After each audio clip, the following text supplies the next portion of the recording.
How are you? I'm good. How are you? I can't complain. What's going on? Oh, just trying to get through the weekend. When did you get back in from Indiana? Saturday night, about 9 o'clock. Oh, okay. But it was a great trip. I got to go up to Colts camp for a couple hours. It was only 30 minutes from where my parents live, and I talked to Andrew Luck. Sweet. Yeah, so if you want to do anything on me, he had a great game. Yeah, if you want to do anything on that, absolutely. I talked to Jerry Hughes from TCU. I saw that. The Luck thing I'm writing for tomorrow, but if you want to talk about that, if you want to talk about Cowboys, Olympics. Absolutely. The only thing I should probably stay away from right now, because I would be totally lying to my teeth, is Rangers.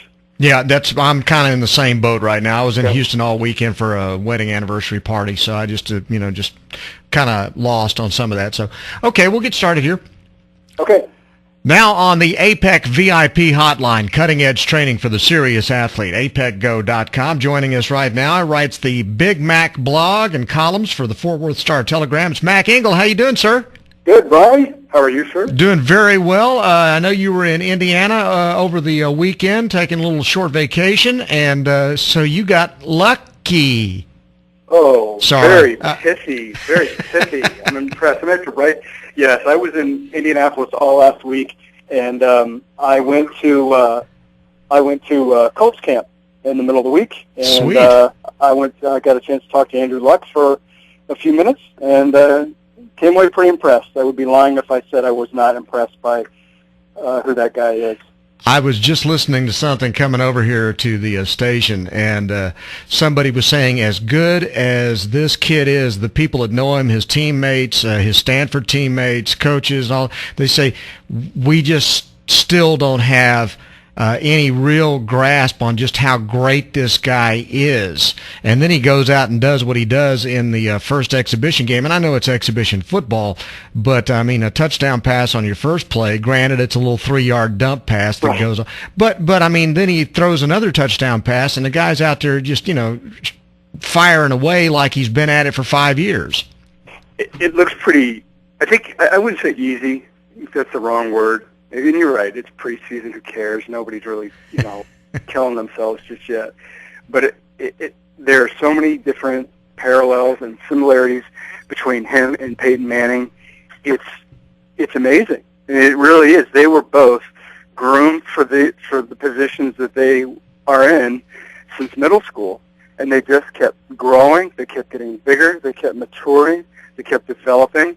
And if you saw him, when I watched him in that interview, I was like, it was uncanny how many resemblances there are between he and Manning. And I would have to say this, and I think I'm going to write this for tomorrow, as good as Tony Romo has been, and as much of an established pro as he is, I think the Indianapolis Colts are in a better position at the quarterback position than the Dallas Cowboys are, and probably 15 other teams. Wow.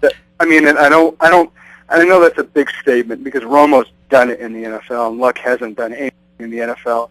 But, Bryan, it's just one of those things. You've got a gut feeling, and you're like, man, if they can give him anything around him, he's going to be great. Well, he's got it. Whatever it is, he has it. It sure seems that way anyway. It really does, and I think it's, he certainly possesses the physical tools. I mean, I'm always a little leery, and I'm sure you've seen it too, Bryan, with the guys who look so big in college, whether it's a wide receiver or a lineman or certainly a quarterback, and the minute they put on the pro uniform and they're surrounded by all the other big guys in the pros, do they still look big, or do they shrink? And Luck was a guy who I had seen at Stanford, and I wondered about that. I'm like, I wonder how his size is going to physically look like and how it's going to translate to the NFL. And you saw it, and you're like, oh, my God, the guy's giant. The guy looks like a tight end. Same thing, it was like Cam Newton. And Cam Newton was huge. And the other one, I haven't seen him yet. The one I wonder about is Robert Griffin. Like, how is that physically going to look on an NFL football field when he's surrounded by the other monsters? And I don't know. I don't know how it is. But Luck is a guy, when you look at him physically and say, holy cow, the guy's a giant.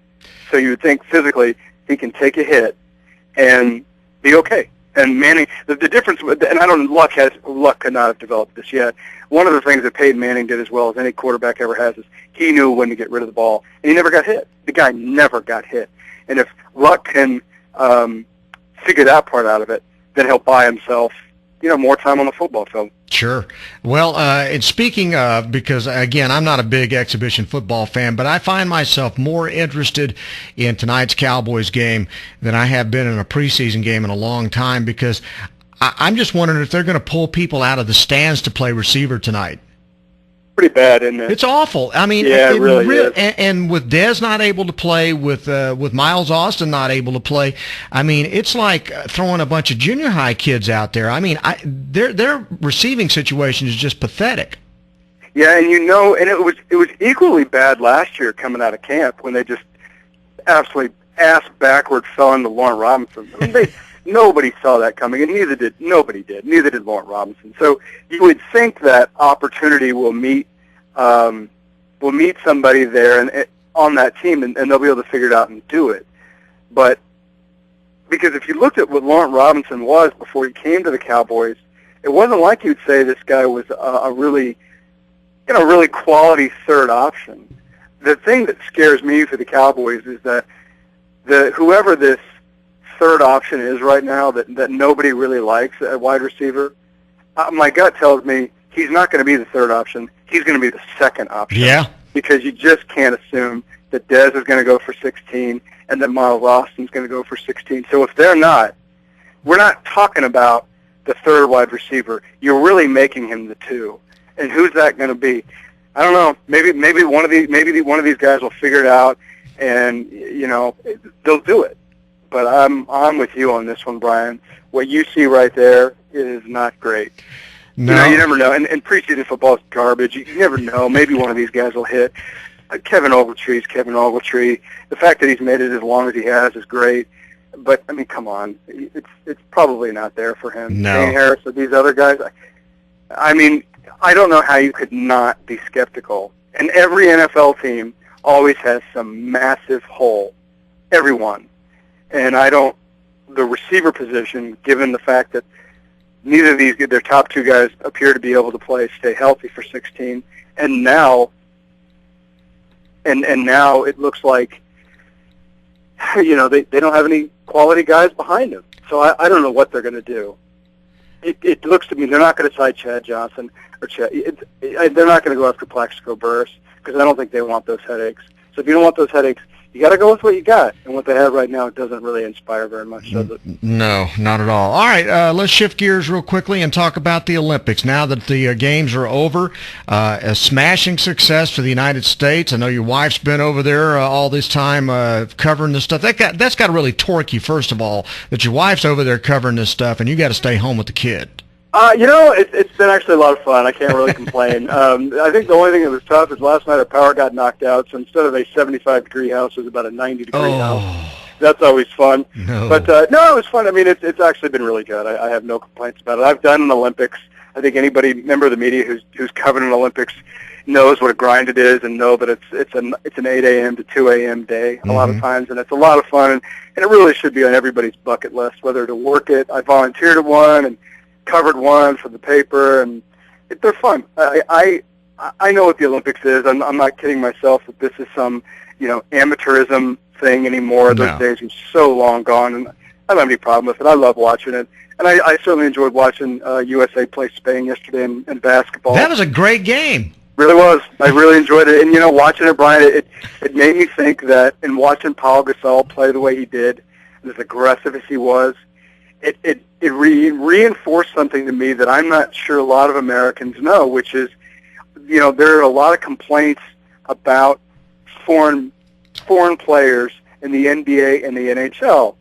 And what I have seen is amongst those players is that the international competitions, the true international competitions where it's a global field, not just a Europe field or not just a South American field, those guys reach a different level. Those guys care more about those things than the Americans do. The Americans care more about the American trophies. And you saw it yesterday, and you've seen it time and again. I think the Americans the last 8 years have really sort of embraced going for the gold more than they had the way they did in Sydney or certainly in Athens. They really have tried, and it shows. They're the best team. The best team won. But I have seen time and again in the NHL, the foreign players, yeah, they want to win the Stanley Cup, but they would rather win the Olympic gold medal. I think you're They right would rather, there. Yeah, they would rather win the World Championships because that's what they didn't grow up with the Stanley Cup in their backyard. NBA foreign players, guys grew up in Spain and France. They didn't grow up with the Larry O'Brien Trophy. Now more of them have. Obviously, that's changed. As many great European players as there have been, it took until Dirk last year getting it done. More are coming. It's not like it's a slight against them. I think it's just a want-to thing. Sure. I mean, you see, Gasol just killing himself for Spain, or the way Yao Ming did for China back in Athens in 2004, and other guys, Manu Ginobili for Argentina. They're really selling out.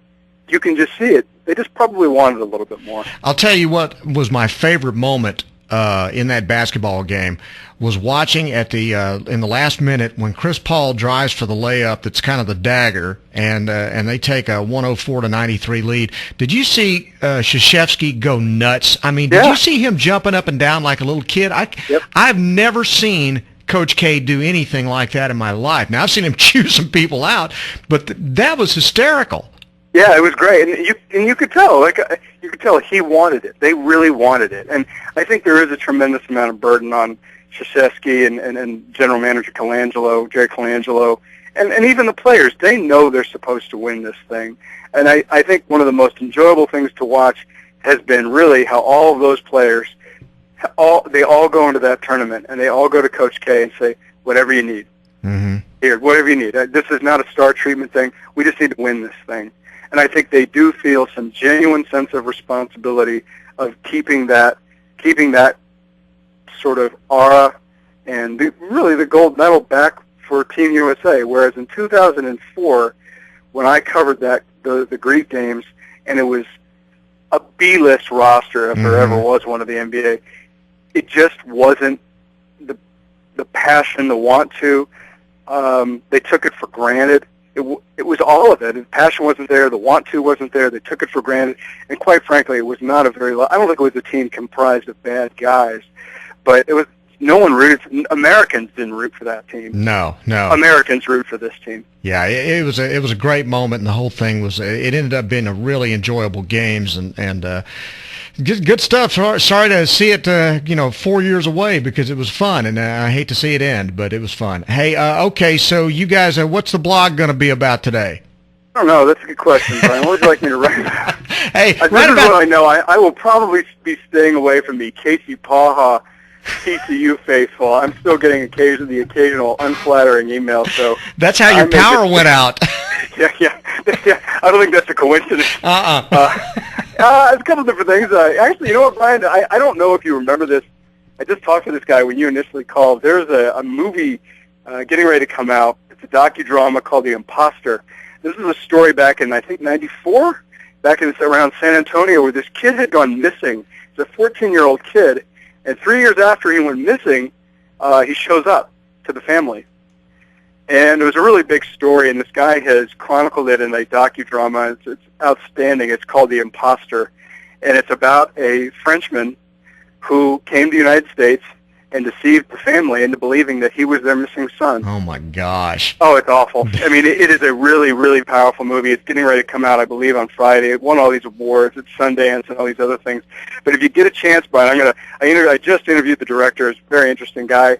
And if you get a chance, and as a parent, it's really hard. It's harder to watch as a parent. Oh, I can imagine. Yeah, it kind of stinks just even imagining something like that. But it's a fascinating, true character study of a guy who deceived not just this poor family in Texas, but several families over Europe into believing that he was an orphaned child. And it's alarming. It's sad. It makes you angry, and it's really, if you get a chance, like I said, it opens on Friday. Okay. It's called The Imposter. So I will be doing something on that. It's a disturbing case study of human behavior. I'll put it to you that way. All right, the feel-good movie of the year. Yeah. It's going to win all it's not exactly a Disney film. I don't think they're going to make this one into a cartoon. No, I don't think so either. It's Mac Engel, the Big Mac blog, and, of course, all of his columns are on the Fort Worth Star-Telegram. Hey, good talking to you today, man. Okay, Brian. Thanks a lot for your time. Thanks a lot, and we will talk to you next Monday. Okay. All right, buddy. Mac Engel on Bryan Houston Sports Radio Live on 99.3 Talk FM.